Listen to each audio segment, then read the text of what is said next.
I have talked about process a lot, will continue to, but I have also acknowledged, and I have very much of a factual defense of what I believe the facts are wrong here. You may disagree with my interpretation of that, but I have made a factual defense. I'll go back to it. We talked about the 4 things that we talked about that didn't change, the pressure, but there's also 5 meetings. 5 meetings. If you want to draw a correlation between the conditioned aid, and it should have come up. It would come up in these 5 meetings. On July 25th, we have the transcript of the call between the president and President Zelensky. On July 26th, Special Envoy Volker and Taylor met with President Zelensky. The alleged Lincoln aid and investigations never came up. August 27th, John Bolton met with President Zelensky. Lincoln aid never came up. September 1st, Vice President Pence met with Zelensky in Warsaw. Lincoln aid investigations never came up. On September 5th, Senators Johnson and Murphy met with Zelensky again. The supposed Lincoln aid never came up. I point out the last 2 because they're important, because the last 2 were after it became public knowledge through Politico that the aid was being held. Nothing came up. Facts matter. And when you don't have the right facts, then you have to go to the more amorphous topics. That's something I have fought on the facts. We may disagree about them, but I have fought back on facts.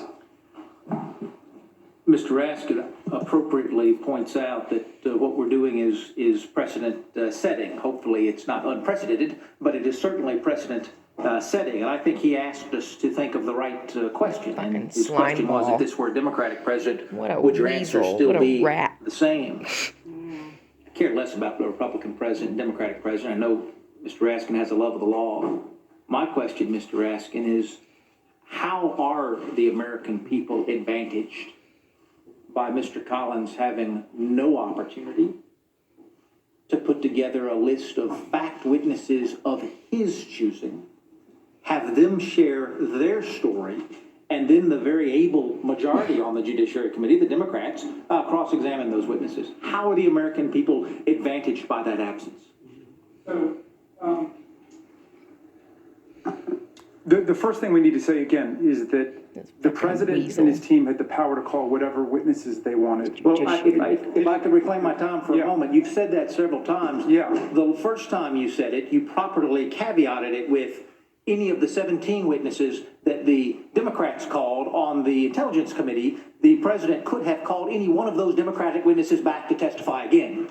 I don't believe you mean the president has the right to call any witness that he wants in front of the Judiciary Committee. For Pete's sake, you wouldn't even give the ranking member the right to call people in front of the Judiciary Committee.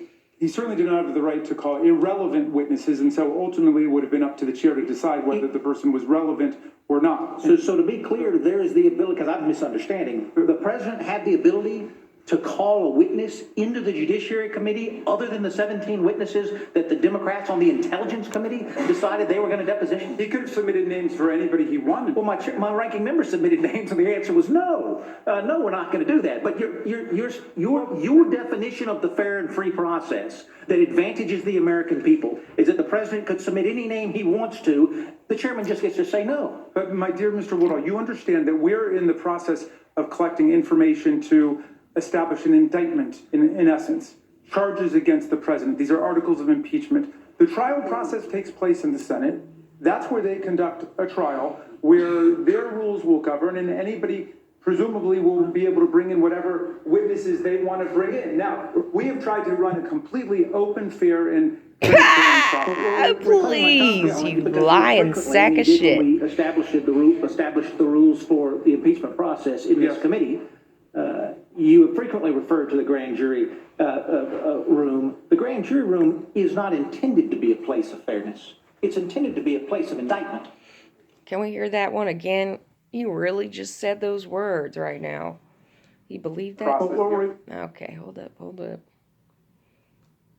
Where their rules will govern, and anybody presumably will be able to bring in whatever witnesses they want to bring in. Now, we have tried to run a completely open, fair, and transparent process. Well, we're playing my time for a moment because you have frequently, and you did when we established the rules for the impeachment process in this committee.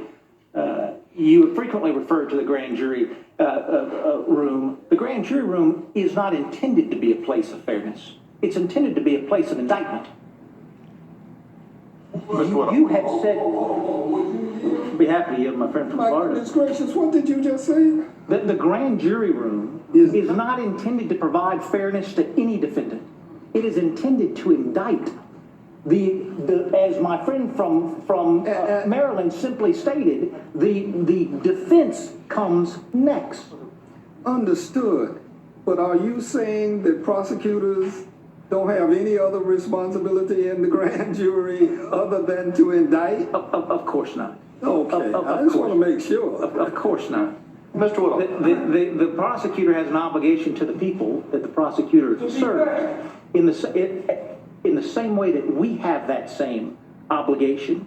And the words, I want to quote him correctly. Mr. Raskin said there's been plenty of fairness Ugly fucking in this process. Keep making And faces, bitch. my question was, how are the American people advantaged by Mr. Collins getting absolutely no witnesses before the committee and the White House getting absolutely What is wrong with no her? witnesses in front of the committee? And the answer is, Mr. Woodall, this wasn't intended to be a defense Then I of the president. If you heard me to say that, I clearly didn't make myself clear. The president and Mr. Collins and Buckland could have called any of the witnesses who appeared, any of the 17 sworn witnesses, any of That already testified. You're fucking retarded.